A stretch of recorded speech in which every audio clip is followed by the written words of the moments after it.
Welcome to Let's Talk About That, the show where every week a Lyra mental health coach like myself answers one of your top questions about mental health and well being. This week, I'd like to talk about boundaries. This is a topic that comes up incredibly often in coaching sessions. It can be really difficult for clients to first recognize the boundaries that they want or need to set, and then have both the right mindset and communication skills to implement. There's a good reason for this. Boundary setting can be really hard. A lot of thoughts and concerns can arise, like, I think I'll be far less likely to get that promotion if I say no to this project, even though my demanding workload's already causing me to miss out on important family time. Today, I want to help you get grounded, both in what's important about setting boundaries, as well as give you some concrete direction on getting started. First, let's get clear in what I mean when I say boundaries. Now, I am a self-admitted Brene Brown groupie, and I really like the way that she defines boundaries. Her definition comes from artist Kelly Ray Roberts and is super easy to understand. Here's what's okay with me, and here's what's not okay with me. Simple, right?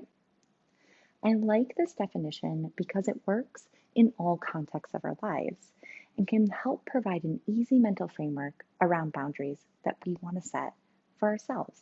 I also think it's important to note why it's so essential to set and uphold boundaries in your life. Adhering to healthy boundaries is a way to protect and take good care of yourself, both mentally and emotionally.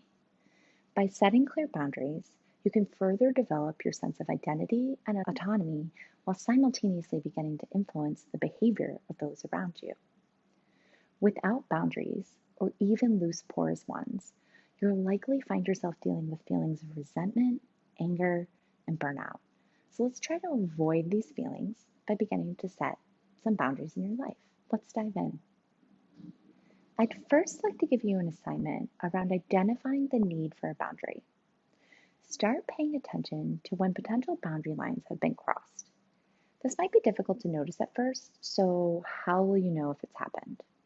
Well, for me, it usually shows up as this icky sort of internal tension in my chest, if that happens to feel familiar to you as well. Or you might become irrationally upset or feel really irritable. You might find yourself doing things begrudgingly or out of a sense of obligation. These are pretty solid indicators that you likely could develop some boundaries in a particular area of your life. Knowing where these boundaries are needed is a key first step to working to set them. So let's start to pay attention to these indicators in order to know where you need to put a boundary into action.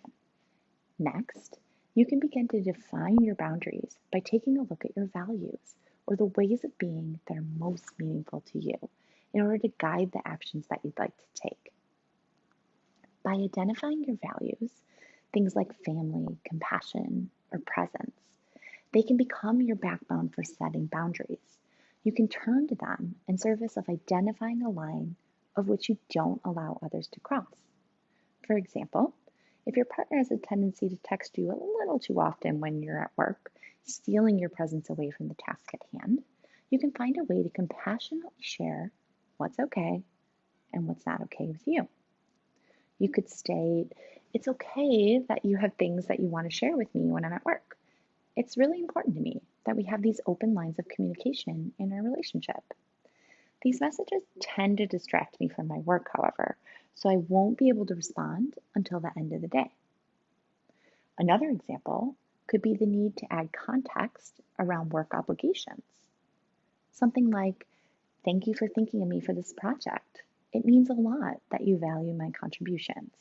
I will gladly take it on, but I won't be able to work beyond 5 p.m. due to my family demands outside of work. Perhaps we can determine together the scope of my role on the project based upon this. So in both examples, we're communicating clearly what's okay and what's not okay, responding to texts at work or staying late to work on the project, and doing so in a way that's in alignment with our values of compassion, presence, and time with our family. We honor our values by acting in service in accordance to them, which in turn helps us set boundaries that feel important to our sense of well-being and esteem. Of all the things I'm going to share today, this might be the most difficult tip to implement, but it is the best word you can use when it comes to setting boundaries. No. No is a complete sentence. It does not need an explanation.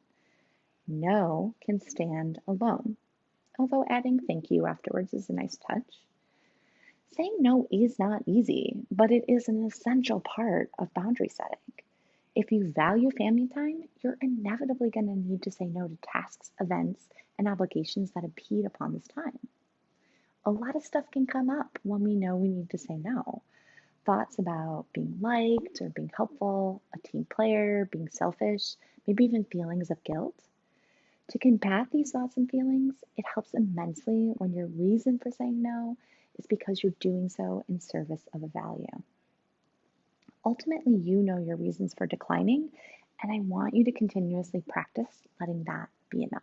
Finally, it's likely going to take more than a few tries to clearly identify and set your boundaries. In fact, having a boundary line crossed by someone or even yourself helps shine a light on the need for adjustment. Adjustment being the key word here. Recognizing, setting, and maintaining boundaries is going to both take some time to get used to and in order to find the right line for yourself in the different aspects of your life. What's important to remember is that this is about making progress over time, not getting it perfect right out of the gate. Trying, adjusting, and trying again can be celebrated here. And as you begin to set boundaries based upon your values or what's most important to you, try practicing a bit of self compassion if you slip up and stay late at work till 6 one night or respond to your partner's text during the day. It might take a bit of time to get yourself and those with whom you're setting boundaries to get used to your new perimeter. Keep at it and don't beat yourself up if you happen to slip up a time or two. Thank you for watching, and make sure to tune in next week for another episode of Let's Talk About That. Do you have a mental health related question you think we should cover next? Be sure to let us know through the comments box linked below.